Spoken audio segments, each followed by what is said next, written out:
Baik, assalamualaikum warahmatullahi wabarakatuh. Balik lagi bersama kami di sini di channel Edukasimu. Di sini saya Riko Dwi. Dan saya Ranunggo. Di sini kami akan menjelaskan mengenai materi tes wawasan kebangsaan atau TWK, yang mana untuk pembahasan kali ini kami di sini akan membahas mengenai materi Pancasila. Nah, sebelum masuk ke video pembahasan dari kami, bagi kalian yang belum subscribe channel Edukasimu di sini, diharapkan subscribe terlebih dahulu karena dukungan dari kalian akan membantu kemajuan dari channel kami di sini.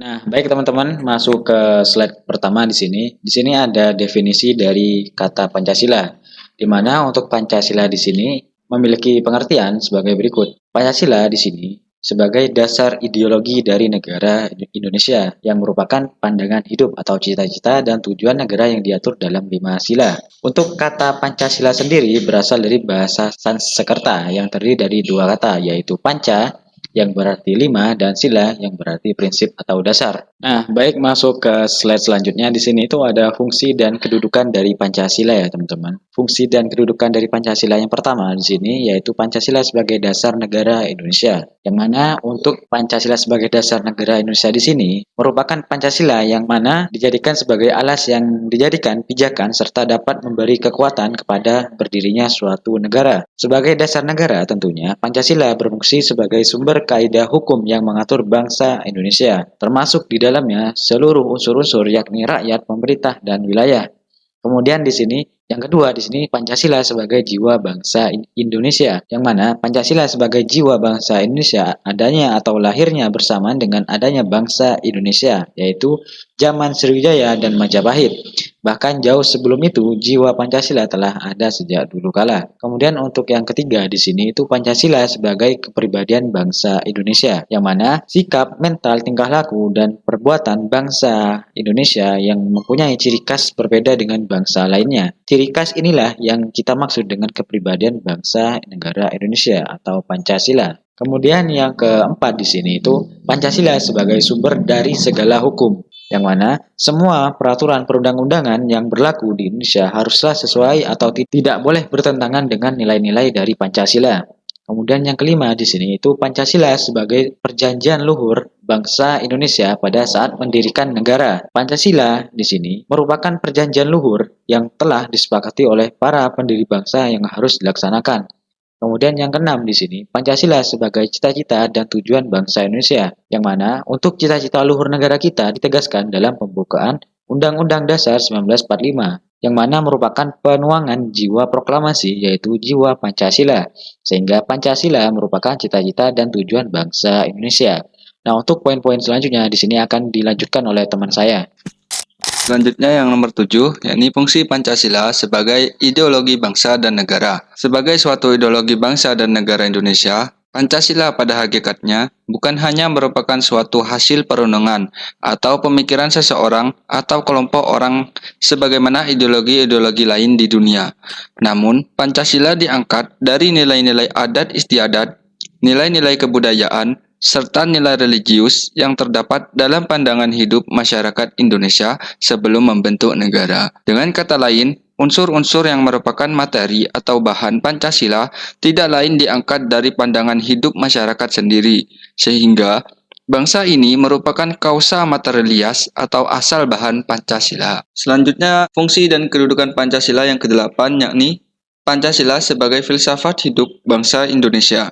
Filsafat Pancasila mempunyai fungsi dan peranan sebagai pedoman dan pegangan dalam sikap, tingkah laku, dan perbuatan dalam kehidupan sehari-hari dan kehidupan masyarakat berbangsa dan bernegara. Sebelum Pancasila menjadi dasar filsafat hidup bangsa, yaitu sebelum 18 Agustus 1945, Pancasila menjadi nilai luhur budaya bangsa Indonesia yang kita kenal sebagai sifat tepa selera atau suka bekerja keras, tolong-menolong atau gotong royong, dan peduli kasih. Pancasila sebagai filsafat hidup bangsa tumbuh dan berkembang bersamaan dengan tumbuh dan berkembangnya bangsa Indonesia.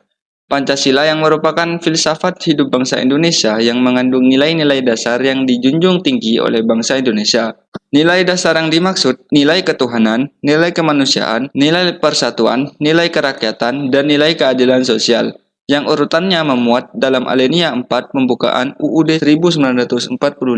Selanjutnya, fungsi dan kedudukan Pancasila yang ke-9 yaitu Pancasila sebagai sistem moral dan etika. Moral dan etika sangat berkaitan dengan nilai tatanan ataupun nilai norma yang berlaku dalam kehidupan masyarakat, yang menjadi ukuran nilai manusia untuk berbuat dan bertingkah laku. Lebih lanjut, dapat dikemukakan bahwa nilai moral dan etika dalam arti sistem Pancasila adalah nilai-nilai yang bersumber kepada kehendak atau kemauan manusia untuk berbuat sesuatu tetapi berlandaskan kepada unsur kemauan yang baik dan positif. Di samping adanya unsur pembuatan yang bersumber kepada rasio atau akal manusia berdasarkan nilai-nilai ketuhanan, kemanusiaan, persatuan, kerakyatan, dan keadilan. Selanjutnya, fungsi dan kedudukan Pancasila yang ke-10, yakni Pancasila sebagai paradigma pembangunan memiliki konsekuensi bahwa di dalam segala aspek, pembangunan nasional wajib berlandaskan pada hakikat nilai-nilai dari sila-sila yang ada pada Pancasila. Fungsi dan kedudukan Pancasila yang ke-11, yakni Pancasila sebagai pandangan hidup, merupakan kristalisasi pengalaman hidup dalam sejarah bangsa Indonesia yang telah membentuk watak,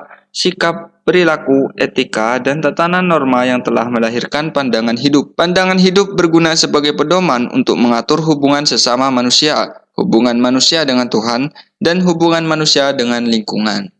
Nah, masuk ke slide selanjutnya. Di sini tuh ada nilai-nilai dalam ideologi Pancasila sebagai ideologi terbuka. Nah, yang mana untuk nilai-nilai yang pertama di sini tuh ada nilai dasar ya, teman-teman. Nah, perlu diketahui untuk nilai dasar di sini itu bisa dikatakan sebagai esensi dari nilai-nilai Pancasila yang bersifat universal. Sehingga dalam nilai-nilai tersebut terkandung cita-cita, tujuan, serta nilai-nilai yang baik dan benar. Kemudian untuk nilai yang kedua di sini itu ada nilai instrumental, bisa dikatakan sebagai arahan, kebijakan, strategi, saran, serta lembaga pelaksananya. Kemudian untuk nilai yang ketiga di sini itu ada nilai praktis, di mana untuk nilai praktis di sini bisa dikatakan sebagai nilai-nilai realisasi instrumental dari suatu realisasi pengalaman yang bersifat nyata dalam kehidupan sehari-hari dalam masyarakat, bangsa, dan negara. Kemudian untuk selanjutnya di sini akan dibahas oleh teman saya atau rekan saya. Oleh karena itu, Pancasila sebagai ideologi terbuka secara struktural memiliki 3 dimensi. Yang pertama yaitu A. Dimensi idealistis. Dimensi idealistis yaitu nilai-nilai dasar yang terkandung di dalam Pancasila yang bersifat sistematis, rasional, dan menyeluruh. Hakikat nilai-nilai Pancasila tersebut bersumber pada filsafat Pancasila atau nilai-nilai filosofis yang terkandung dalam Pancasila. Dimensi kedua yakni dimensi normatif. Dimensi normatif yaitu nilai-nilai yang terkandung dalam Pancasila perlu dijabarkan dalam suatu sistem norma-norma kenegaraan. Dalam pengertian ini, Pancasila terkandung dalam pembukaan UUD 1945 yang merupakan norma tertib hukum tertinggi dalam negara Indonesia serta merupakan stat fundamental norm atau pokok kaidah negara yang fundamental. Dan dimensi yang terakhir yaitu dimensi realistis. Dimensi realistis adalah suatu ideologi. Pancasila harus mampu mencerminkan realitas yang hidup dan berkembang dalam masyarakat. Oleh karena itu, Pancasila selain memiliki nilai-nilai ideal serta normatif, maka Pancasila harus mampu dijabarkan dalam kehidupan masyarakat secara nyata atau konkret, baik dalam kehidupan sehari-hari maupun dalam penyelenggaraan negara. Dengan demikian, Pancasila sebagai ideologi terbuka tidak bersifat utopis yang hanya berisi ide-ide yang bersifat mengawang-awang, melainkan suatu ideologi yang bersifat realistis. Artinya, mampu dijabarkan dalam segala aspek kehidupannya. Baik teman-teman, masuk ke slide berikutnya. Di sini tuh ada sejarah singkat Pancasila sebagai dasar negara Indonesia. Di mana untuk sejarah di sini, Pancasila sebagai dasar negara dari Negara Kesatuan Republik Indonesia telah diterima secara luas dan telah bersifat final. Hal ini kembali ditegaskan dalam ketetapan MPR nomor 18 garis miring MPR garis miring 1998. Terdapat sejarah panjang perumusan sila-sila Pancasila dalam perjalanan ketatanegaraan Indonesia. Berikut ini yang merupakan urutan rumusan dari Pancasila. Nah, untuk yang pertama di sini tuh untuk rumusannya dari Mr. Muhammad Yamin pada tanggal 29 Mei tahun 1945 yang terdiri dari 1. Peri kebangsaan, kedua, peri kemanusiaan, yang ketiga, peri ketuhanan, yang keempat, peri kerakyatan, dan yang kelima di sini kesejahteraan rakyat. Dan kemudian yang kedua di sini disusul dari rumusan dari Dr. Supomo tanggal 31 Mei tahun 1945 yang terdiri dari satu, persatuan, yang kedua, kekeluargaan, yang ketiga, keseimbangan lahir dan batin, dan yang keempat di sini itu ada musyawarah, dan yang kelima di sini ada keadilan rakyat. Yang ketiga atau yang terakhir di sini untuk rumusan Pancasila dari Insinyur Soekarno pada tanggal 1 Juni tahun 1945, yang mana untuk rumusannya terdiri dari yang pertama kebangsaan Indonesia atau nasionalisme, dan yang kedua pari kemanusiaan atau internasionalisme, dan yang ketiga di sini itu ada mufakat atau demokrasi, dan yang keempat di sini itu ada kesejahteraan sosial, dan yang kelima di sini ada ketuhanan. Dan untuk selanjutnya di sini untuk Piagam Jakarta lebih jelasnya akan dijelaskan oleh rekan saya di sini. Dan selanjutnya yakni Piagam Jakarta. Sejarah Piagam Jakarta ada karena ada perbedaan pandangan dari para anggota BPUPKI dalam merancang dasar negara yaitu Pancasila. Sehingga sebagai upaya untuk menampung dan menyelaraskan usul-usul anggota BPUPKI yang telah masuk, maka dibentuklah sebuah panitia kecil yang tugasnya membuat dan menyusun rumusan Pancasila sebagai dasar negara yang tercantum dalam Undang-Undang Dasar 1945. Panitia itu disebut sebagai Panitia 9 yang beranggotakan 9 tokoh nasional pada saat itu, yaitu yang pertama Insinyur Soekarno sebagai ketua, yang kedua Dr. Andes Muhammad Hatta sebagai wakil ketua, yang ketiga Mr. Ahmad Subarjo sebagai anggota, yang keempat Mr. Muhammad Yamin sebagai anggota, yang kelima Kiai Haji Wahid Hasyim sebagai anggota, yang keenam Abdul Qahar Muzakir sebagai anggota, yang ketujuh Habib Kusno Jokoro Sujoso sebagai anggota, yang kedelapan Haji Agus Salim sebagai anggota, dan yang terakhir yakni yang kesembilan yaitu Mr. A.A. Marimis sebagai anggota. Kemudian terdapat 5 hal penting rumusan Pancasila pada Piagam Jakarta, yaitu 1. Ketuhanan dengan kewajiban menjalankan syariat Islam bagi pemeluk-pemeluknya. 2. Kemanusiaan yang adil dan beradab. 3. Persatuan Indonesia. 4. Kerakyatan yang dipimpin oleh hikmat kebijaksanaan dalam permusyawaratan perwakilan. 5. Keadilan sosial bagi seluruh rakyat Indonesia. Selanjutnya, isi dari Piagam Jakarta itu kemudian dijadikan dalam teks pembukaan Undang-Undang 1945 di bagian awal. Lalu, pada sidang BPUPKI tanggal 18 Agustus 1945, teks Piagam Jakarta pun disahkan sebagai dasar negara yang dinamakan Pancasila. Selanjutnya, muncul protes dari utusan Indonesia Timur mengenai kata ketuhanan dengan kewajiban menjalankan syariah Islam bagi pemeluk-pemeluknya yang ada pada naskah Piagam Jakarta. Untuk mengatasi hal ini, Dr. Andes Muhammad Hatta dan Insinyur Soekarno mengadakan rapat dengan tokoh Islam, di antaranya Ki Bagus Hadi Kusumo, Wahid Hasyim, dan Teku Muhammad Hasan. Akhirnya, para tokoh Islam setuju menghapus butir pertama Pancasila dan diganti dengan ketuhanan yang Maha Esa, sehingga menjadi Pancasila seperti yang kita kenal sekarang, yakni 1. Ketuhanan yang Maha Esa, 2. Kemanusiaan yang adil dan beradab, 3. Persatuan Indonesia, 4. Kerakyatan yang dipimpin oleh hikmat kebijaksanaan dalam permusyawaratan perwakilan, dan 5. Keadilan sosial bagi seluruh rakyat Indonesia. Oke, materi selanjutnya yaitu pedoman penghayatan dan pengamalan Pancasila. Sila pertama yaitu ketuhanan yang Maha Esa. Pengamalan Pancasila dalam kehidupannya ini 1. Bangsa Indonesia menyatakan kepercayaannya dan ketakwaannya terhadap Tuhan Yang Maha Esa. Yang kedua, manusia Indonesia percaya dan takwa terhadap Tuhan Yang Maha Esa.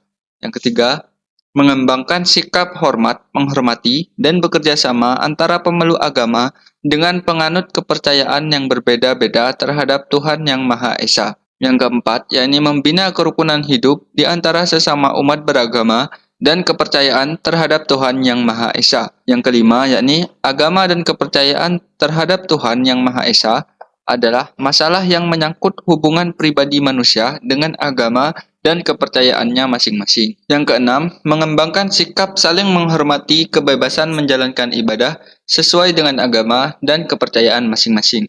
Dan yang ketujuh, yakni tidak memaksakan suatu agama dan kepercayaan terhadap Tuhan Yang Maha Esa kepada orang lain. Nah, sila yang kedua, yakni kemanusiaan yang adil dan beradab. Pedoman penghayatan dan pengamalannya, yakni yang pertama, mengakui dan memperlakukan manusia sesuai dengan harkat dan martabatnya sebagai makhluk Tuhan Yang Maha Esa. Yang kedua, mengakui persamaan derajat persamaan hak dan kewajiban asasi setiap manusia, tanpa membeda-bedakan suku, keturunan, agama, kepercayaan, jenis kelamin, kedudukan sosial, warna kulit, dan sebagainya. Yang ketiga, mengembangkan sikap saling mencintai sesama manusia. Yang keempat, mengembangkan sikap saling tenggang rasa. Yang kelima, mengembangkan sikap tidak semena-mena terhadap orang lain. Yang keenam, menjunjung tinggi nilai-nilai kemanusiaan. Yang ketujuh, gemar melakukan kegiatan kemanusiaan. 8. Berani membela kebenaran dan keadilan. 9. Bangsa Indonesia merasa dirinya sebagai bagian dari seluruh umat manusia. Dan yang ke-10, mengembangkan sikap hormat menghormati dan bekerja sama dengan bangsa lain. Selanjutnya, sila yang ketiga yaitu Persatuan Indonesia. Pedoman penghayatan dan pengamalan sila ketiga yaitu yang pertama, mampu menempatkan persatuan, kesatuan, serta kepentingan dan keselamatan bangsa dan negara sebagai kepentingan bersama di atas kepentingan pribadi dan golongan. Yang kedua, sanggup dan rela berkorban untuk kepentingan negara dan bangsa apabila diperlukan. Yang ketiga, mengembangkan rasa cinta kepada tanah air dan bangsa. Yang keempat, mengembangkan rasa berkebangsaan dan bertanah air Indonesia. Yang kelima, memelihara ketertiban dunia yang berdasarkan kemerdekaan, perdamaian abadi, dan keadilan sosial. Yang keenam, mengembangkan persatuan Indonesia atas dasar Bhinneka Tunggal Ika. Dan yang ketujuh, yakni memajukan pergaulan demi persatuan dan kesatuan bangsa. Nah, baik teman-teman, untuk selanjutnya masuk ke sila keempat, di mana untuk sila keempat di sini kerakyatan yang dipimpin oleh hikmat kebijaksanaan dalam permusyawaratan perwakilan. Dan untuk yang pertama di sini itu ada sebagai warga negara dan warga masyarakat, setiap manusia Indonesia mempunyai kedudukan, hak, dan kewajiban yang sama tentunya. Yang kedua di sini tidak boleh memaksa kehendak kepada orang lain. Yang ketiga di sini mengutamakan musyawarah dalam mengambil suatu keputusan untuk kepentingan bersama. Dan yang keempat di sini musyawarah untuk mencapai mufakat diliputi oleh semangat kekeluargaan. Dan yang kelima di sini menghormati dan menjunjung tinggi setiap keputusan yang dicapai sebagai hasil musyawarah. Dan yang keenam di sini dengan iktikad baik dan rasa tanggung jawab menerima dan melaksanakan hasil keputusan musyawarah. Dan yang ketujuh di sini di dalam musyawarah diutamakan kepentingan bersama di atas kepentingan pribadi ataupun golongan. Dan yang ke-8 di sini itu ada musyawarah dilakukan dengan akal sehat dan sesuai dengan hati nurani yang luhur. Dan yang ke-9 di sini keputusan yang diambil harus dapat dipertanggungjawabkan secara moral kepada Tuhan Yang Maha Esa, menjunjung tinggi harkat dan martabat manusia.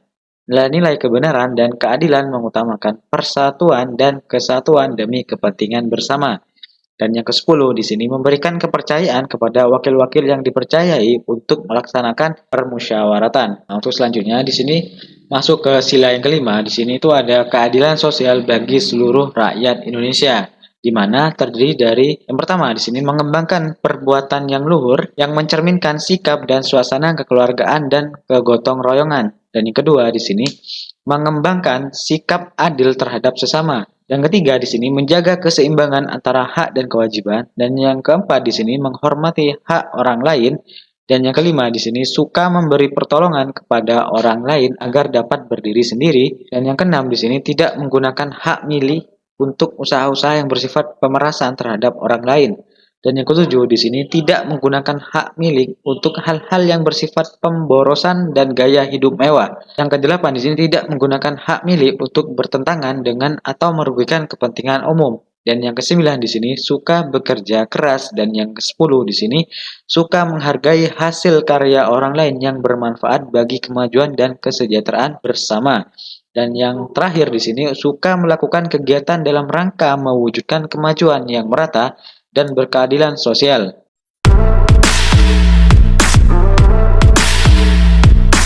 Oke teman-teman, cukup sekian pembahasan dari wawasan tentang Negara Kesatuan Republik Indonesia di bab Pancasila. Untuk next video, kita akan membahas bab berikutnya dari wawasan TWK ini, yakni Bhinneka Tunggal Ika, bela negara, integrasi nasional, nasionalisme, demokrasi di Indonesia, NKRI, geopolitik di Indonesia, wawasan Nusantara, dan otonomi daerah. Kami akan membahas materi itu semua pada video kami selanjutnya. Tetap stay tune di sini dan terus belajar agar teman-teman bisa hafal dengan sendirinya untuk persiapan CPNS yang akan datang. Nah, bagi teman-teman di sini yang belum mensubscribe channel ini, diharapkan mensubscribe terlebih dahulu ya teman-teman, karena dukungan dari kalian sangat bermakna bagi kami ke depannya. Terima kasih. Sekian dari kami di sini. Saya Riko Dwi. Dan saya Ranumgo. Apabila ada kesalahan dalam tutur kata kami dalam menjelaskan sebuah materi di dalam video ini ataupun konten ini, kami memohon maaf yang sebesar-besarnya. Assalamualaikum warahmatullahi wabarakatuh.